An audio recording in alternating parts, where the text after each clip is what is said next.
Welcome to the Coach's Edge podcast. I'm your host, Steve Kramer of Kramer Basketball and coachesedge.coach.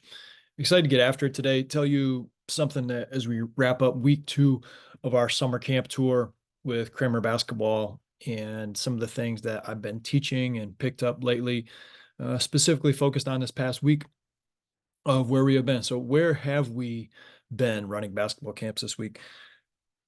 2-day basketball camp, Waccamaw, South Carolina. 1-day mini camp, St. James, Myrtle Beach, South Carolina. And Thursday was a travel day. And then we ran a 1-day basketball camp clinic in Cairo, Michigan.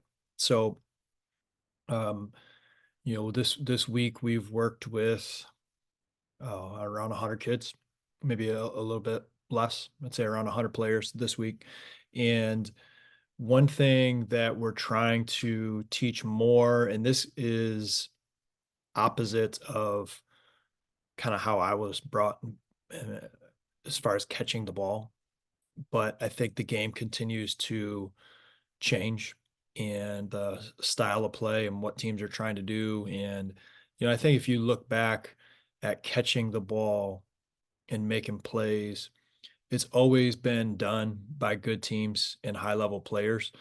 But I think the teaching in recent years has caught up with what good teams and good players have been doing all along, um, which is getting into their action early off the catch instead of catching and immediately getting into the traditional triple threat. Like, when I would go to a basketball camp, every time it would be like catch, get in, triple threat, get in your pocket, get in your stance, right? As far as catching the basketball and what that looks like. And some of that, yeah, got it. But like, do I really teach that? I don't. Um, I think that there's so much movement if you're able to read the defense early. I don't mean movement off the ball. Like there's times where players aren't moving without the ball. Depends on what offense you run. What I mean by movement is being able to read how you move, as the basketball is coming to you and then playing off that. So I want to. That's kind of the touch point is attacking off of the catch and some of the drills that we've been doing to work on that. But I do want to mention. So we were in 3 days in South Carolina, 1 day in Michigan. Last week we were all Midwest, and it's just interesting going to different places and running these basketball camps. The type of kids and some of the things that are kind of normal in different locations. And one thing I have noticed is there's a difference between South Carolina and Myrtle Beach. Myrtle Beach, you got a ton of transplants, right? Like myself. So it's not true South. If you're in Myrtle Beach, my best friend down there is from New York, right? The one of the top scouts in South Carolina for high school players, he's from Wisconsin. Um, one of the coaches that I was just working with, he's from West Michigan, and he's down coaching. So you get a lot of transplants in the Myrtle Beach area because a lot of people want to live in that area. It's warm and you by the beach.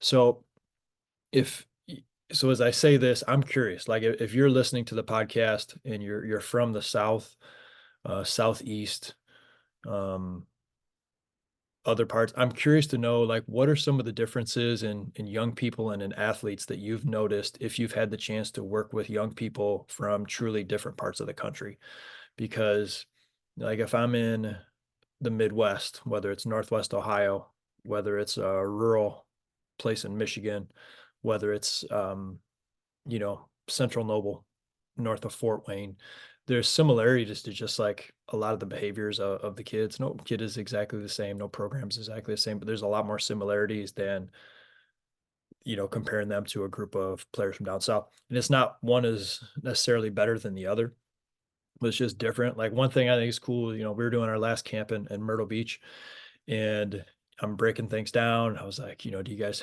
have any questions? And it was like, no, sir. You get sir a lot. And it's not like militaristic, like, yes, sir. Right. It's like, that's just how you would respectfully address someone, and there's very few times I've ever been called sir, right? It's just coach or just Yes. So like that's kind of cool. There's like another level of respect in how people communicate, I think, in the South, which is kind of cool. Um, I still think, in my experience, that like in general, um, the basketball itself is like valued more in the Midwest than what I've felt down in the South as far as like the value of a possession. I think that's just kind of interesting. How generally speaking, I could go to different places in the Midwest and work with different groups in South Carolina.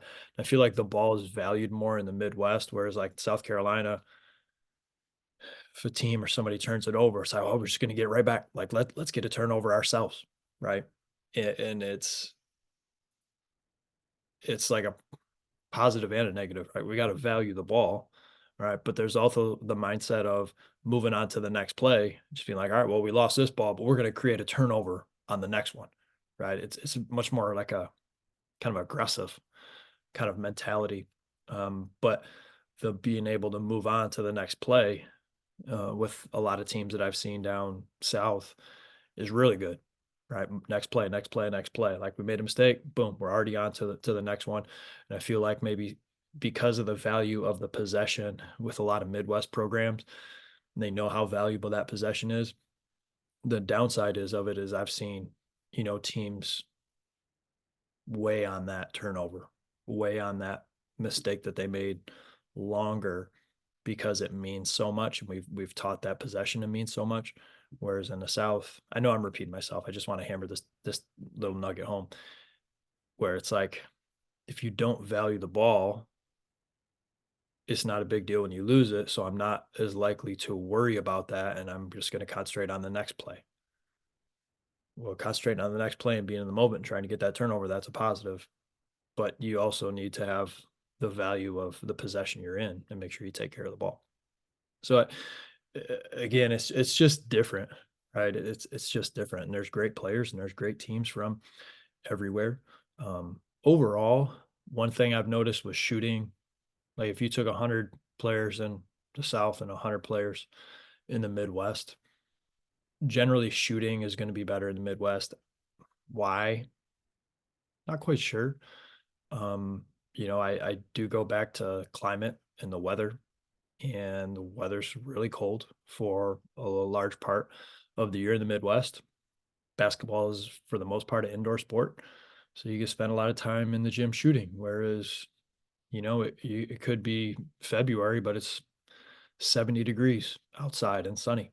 And so I think kids are just less likely to be um, shooting as much in the South. I want to hear your thoughts, right? Whether you're watching on YouTube, whether you're listening to the podcast, reach out, comment, contact@cramerbasketball.com is the email, and let me know some of your thoughts if you've worked with athletes from different parts of the country. Now, the thing that I want to touch on that we've been working on a lot this past week at the camps that we ran, and this is going to be a theme, I think, for probably all of our summer, as far as trying to get athletes to attack quicker off the catch, which means attacking on the move. And this is something that can probably be up for debate. And maybe it's not so much a disagreement about how coaches would view or verbalize this thought, but the sooner it's about reading the defense, right?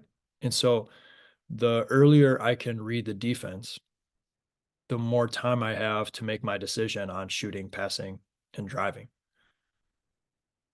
It's almost like you're predetermining what you're going to do. Now, you're not predetermining what you're going to do. Predetermining would be like I come off of a wide pin down screen out of the corner, I lift up to the wing, and I shoot. And I've just told myself this: no matter what the defense does, that's what I'm going to do. That'd be predetermining. What I'm talking about is I'm coming off this wide pin down screen, and instead of getting into a traditional like triple threat or base before I decide what to do, I'm trying to read the defense so early that I may not get into a stance at all when I catch it. I may run through the catch and burn some rubber to the paint and see if I can get a shot for myself or somebody else.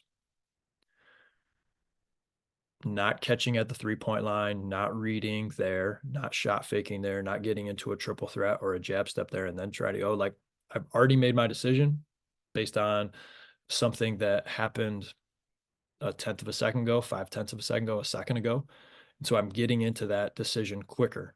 And that's something that we've been working on with a couple of our small sided games is trying to get players to make those decisions as far as reading earlier, which mean less catching and just getting into a traditional like triple threat pocket shooting type position.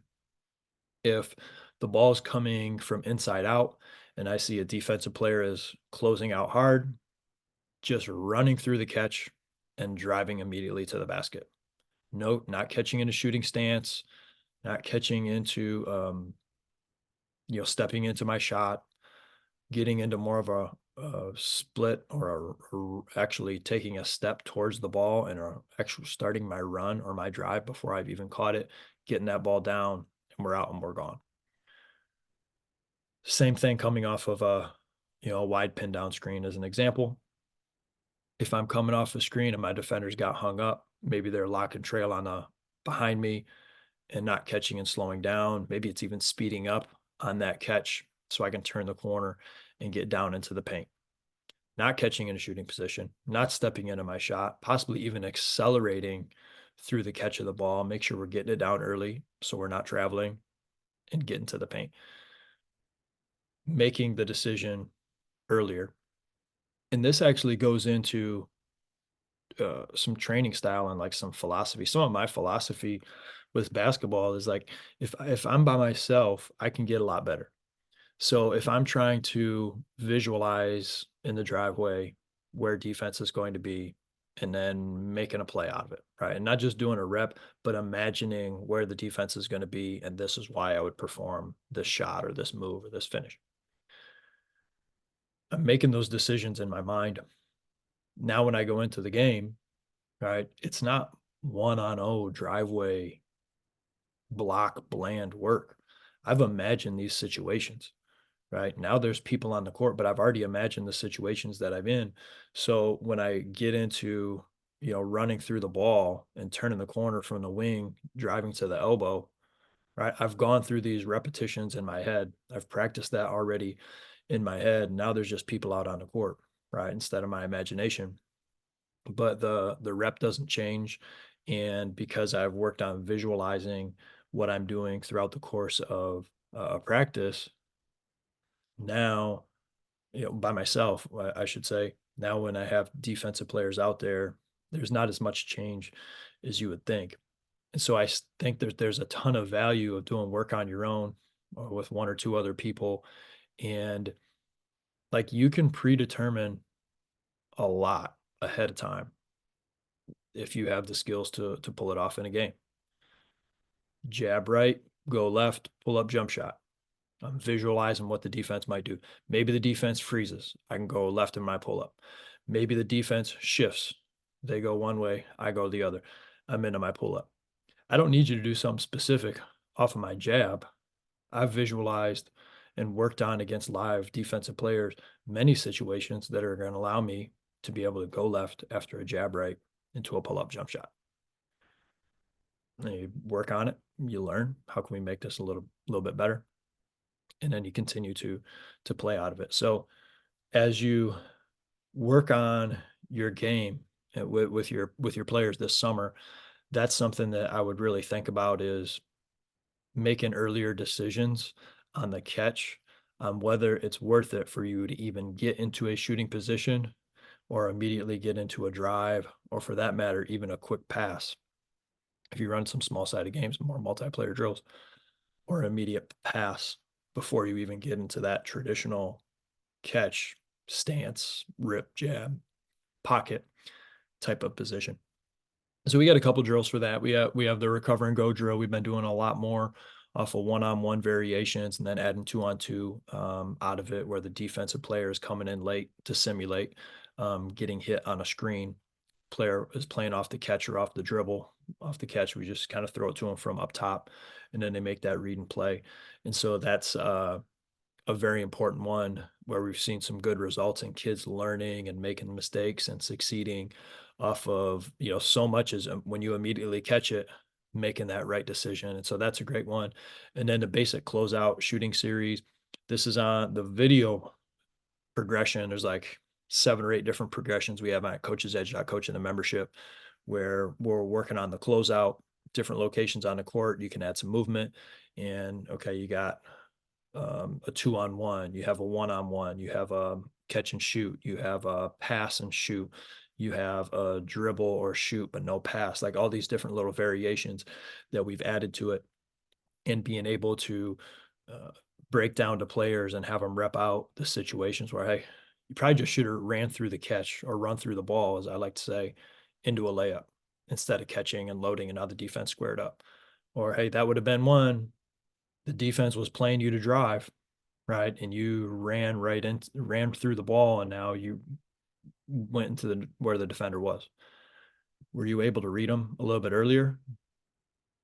Because from standing back here, I was reading where they were going to be. You didn't see it, right? What would you do differently? Yeah, okay. Yeah, probably should have shot that one. Like you would have more space, more separation from just getting into your shot right away. Those little type of things can go a really long way. So that's something that I'm teaching more this summer and just reinforced this past week as we've rounded out summer camp tour week 2. Open camps Monday and Tuesday, Bowling Green, Ohio, Attack Skills Clinic. This is the first time we've ever done 2 days instead of 3 or 4. I think that hurt the enrollment. Parents want to get their kids for like a longer week of camp. So I think that hurt it. So those numbers are a little bit down, which is a little disappointing, but we still got a great camp lined up. And, the players that we have coming in to coach are all players that I trained as little kids who are now college athletes. And I love that. I love the fact that, the players that stick with us through their senior year have the chance to play college ball. Like I'd say over 50% of the players that we work with that continue to train with us all the way through their senior year have the chance to play college basketball. Like it's an overwhelming percentage. But the thing is, do they continue to train with us all the way through or not? Because you get a lot of kids who kind of they're deciding how much they value ball, right? Which is fine. And you make that decision not to do the extra. I am the extra, right? I'm extra as far as like my personality, I think, with what I'm trying to pull out of the players. And then it's obviously extra time and energy that you're pouring into the game. But it's just really cool to see, players that stayed with us and kept with it, and then being able to have the chance to play, D1, D2, D3, NAI, JUCO, whatever it might be, is pretty rewarding, and it lets me know, hey, we're on the right track with how we're teaching and what we're trying to do, and I think all that is because I haven't figured it out, and I'm always trying to get better. And I think that's always the key, is trying to evaluate and ask yourself, hey, this was good, or what if maybe it was even great, but still could have been better, and how can we make our coaching better? If that's you have that mindset, you have that mentality, I think we'd be a great fit. Coachesedge.coach. That's our membership. COACHSEDGE.coach. Check out our membership. It's not just me running the show. I am like this with Coach Troshak. He's one of my guys. He's at his 3rd location as a varsity basketball coach, continues to move up the high school kind of coaching ranks. And he's the main man. When we started Coachesedge.coach, a year ahead of when everything was even live, I reached out to him. I said, hey man, I've been working on this thing for a couple of years, but I need an expert in that complements what I do.